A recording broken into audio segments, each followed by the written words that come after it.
Welcome to Brewsers, a podcast about beer, coffee, booze, and bruisers. I am your host, Rody John, and today we talk to Jesse Tornado Tafoya, all about fighting in the flyweight division, training at Jackson Wink, and what fighters inspire him. Such a great interview, such a young talent. This man is headed to the top. Definitely make sure you keep your eyes out on Jesse. He is a tornado, and he will for sure take over the flyweight division in any company he is going to be fighting in. So before we get to him, again, make sure to sign up for the newsletter. It comes out every Tuesday and Thursday, just like this podcast, and has even more information all about your favorite podcast about beer, coffee, booze, and bruisers. So without further ado, here is Jesse Tornado Tafoya.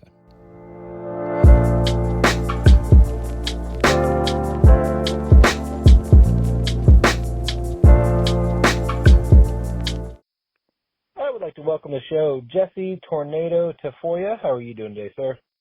I'm doing great, man. Thank you for having me on. Hey, thanks for coming on. So I guess first and foremost, what is your earliest memory of martial arts? My earliest memory of martial arts? Yes, sir. Ooh, that's a good question. Here, I'll take you back to what started it all. I remember I was a little kid, probably like 5 years old, and I remember seeing Power Rangers on TV. That was the coolest shit I could have ever seen in my life at that point in time. And that was it. I saw people doing flying sidekicks through the air and was like, I'm going to do that forever. And so, Now I get you. yeah, shortly after I started traditional martial arts, and then now I'm fighting as a career. What was your first martial arts that you got into? I don't even remember which style of karate I did, but I did karate for a little bit, and I wasn't really feeling it. I didn't really get the katas and stuff like that. I was like, how am I going to fight like this? I don't know. As a little kid, I didn't see it.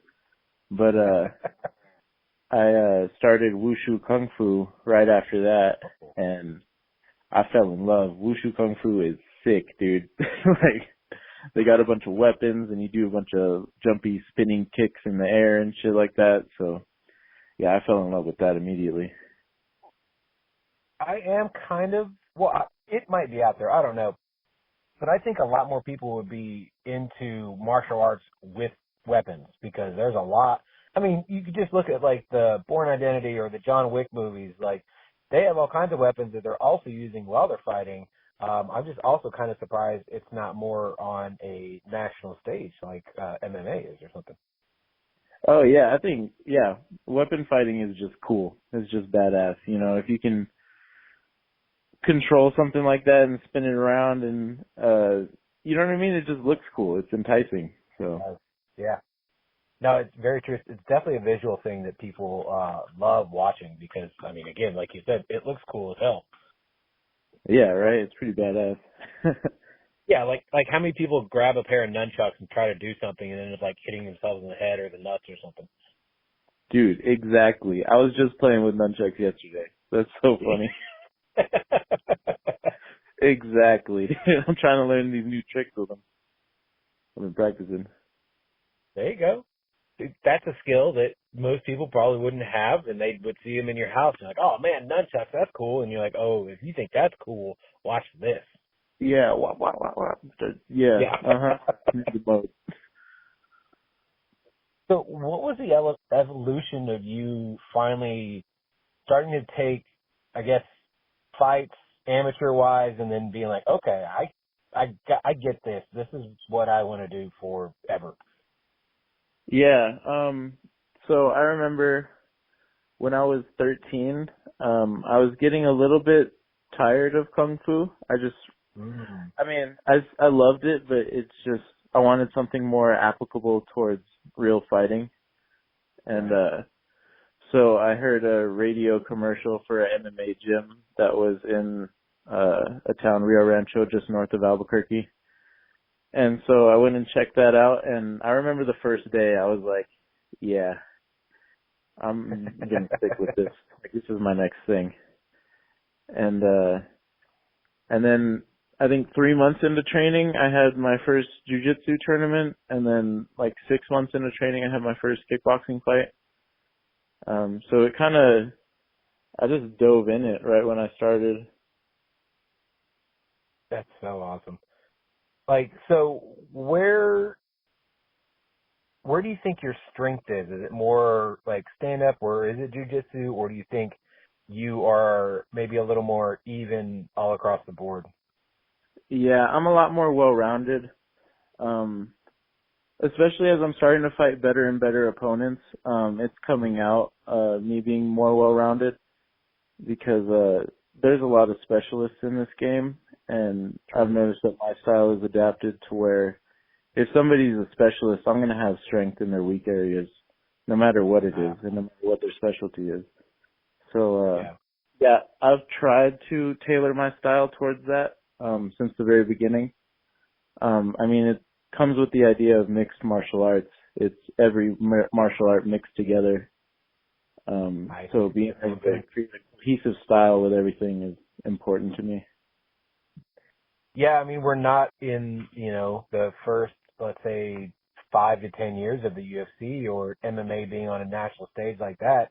You have to know everything now. Like, the guys that were fighting back then wouldn't even, I mean, besides obviously Renzo Gracie, but the rest of them wouldn't even survive nowadays because of the fact that they were so one skilled, and then now everybody is so skilled that you have children doing it. Like I saw the other day, there's kids MMA, but they're all wearing pads, which is a good thing, but it's still, you've got kids doing it and they are, can't even drive a car yet.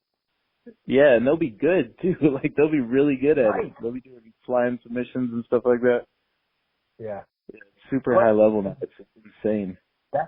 That's where we are now, that it's so mainstream that people grow up with it. Like that's why you're seeing basketball players get better and better and better over the years.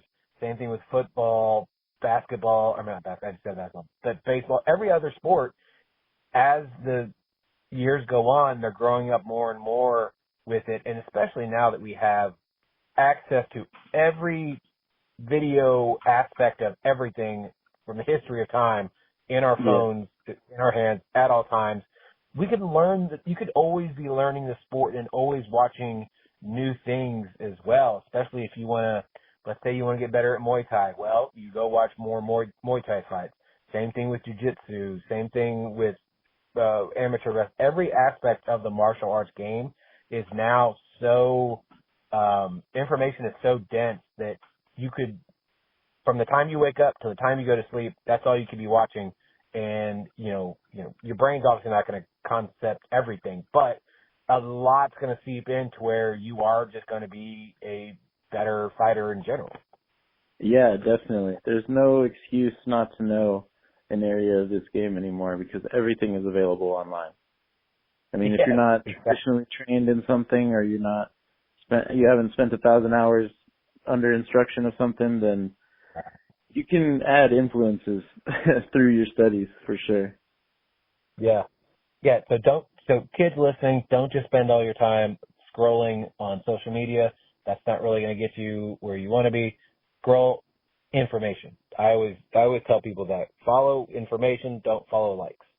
Yeah, and there's a lot of credible information sources on social media that you can change your algorithm to where it's like nourishing your mind instead of just being a detriment to it. Exactly. Yeah, we all have vices, but we don't have to deep dive our vices on social media. So yeah, just make it work for you better. Make it healthier. Exactly. Information. Yeah. So you fight out of Jackson Wink. What is that like? Because for so many people, MMA fans and fighters in general, that is almost like Mecca. Like, how did you end up there and like talking about stuff you're learning? I imagine you are just seeping in so much knowledge there. Yeah, definitely. It was very interesting. It's kind of like a destiny thing that I ended up there. Like my very first MMA coach was a student of Winklejohn's.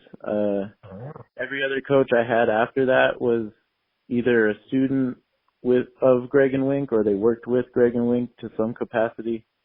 And then when I was 15, Mike Winklejohn bought the gym that I was training out of, and he turned it into Wink's gym, like a amateur training gym, aside from Jackson Wink.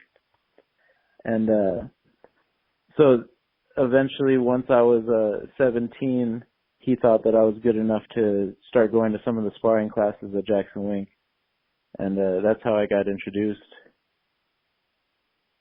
Man. So I guess walk us through some, well, because there's so many great fighters that are still out of there. Like, so, okay, I guess let's back up a little bit. Where were you fighting out of? Where was your camp before that? Well, I was about, my camp before that I had my first amateur MMA fight out of, when I turned 18 was Wink's gym. Like, Wink had already acquired the gym, that I was going to called Mean One MMA that was owned by Keith Jardine. So Wink acquired that, and then I was training out of there. I had my first amateur MMA fight out of that gym, and then from there I transferred full time to Jackson Wink. It's not in the same city though, right? It is, yeah. It's all in Albuquerque. Oh, okay, my bad. So that's where I was trying to go, because the altitude and everything in Albuquerque, people I don't think well, because they think when they're in Denver, obviously the altitude is, that's really going to affect you. It's also going to help your training for when you go down to any other city where it's sea level. But Albuquerque is actually higher in altitude than Denver is. And so I was curious because I didn't know if you were already fighting out of there. So when you did get there, you had to make that transition cardio-wise and, learning to breathe even better. Or, like you said, you're already there, so you kind of already have that upper hand and kind of superpower because of the fact that you're training in so little air as it is. Yeah, I was born and raised here, so I've been here my entire life breathing the thin air up here. It's definitely a huge difference. Yeah, like when you go down to sea level, it's just like there's so much more oxygen in the air. It's incredible. You know what I mean? Yeah, it really is a superpower staying up here. Yeah, so you're already a superhero as it is, and then now you go fight normal human beings on sea level. Yeah, and on top of that, I'm a genetic freak, a mutant, so you know what I mean? We're just out here. You have so I guess Tornado is your mutant name as well? Yeah, I don't know, man. I'm just trying to catch bodies. I know, I'm messing with you.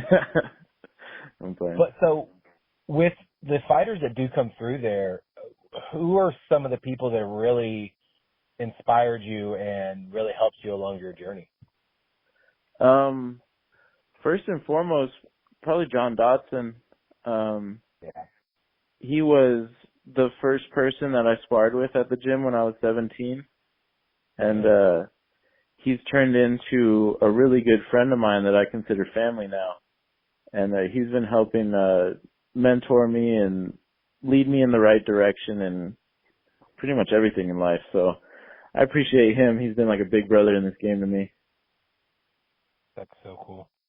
That dude is such a beast, and he just is always smiling, even when he's fighting, and he just seems like the happiest dude on the planet. Oh yeah, he's chilling 24/7 for the most part. He has gomos on for sure. Now, what have you learned from Jackson? Because he is like a Yoda for MMA. He really is. Yeah, thankfully I've gotten to spend a pretty good amount of time learning from Coach Jackson. And yeah, he's one of the best on the planet for sure. Everything that he's taught is just specifically tailored for MMA. It's not like any other, you know what I mean? MMA is its own activity. It's not kickboxing. It's not jiu-jitsu. It's not wrestling. It's not any of these things. Like, the mixture of them is its own entity. So everything he teaches is specifically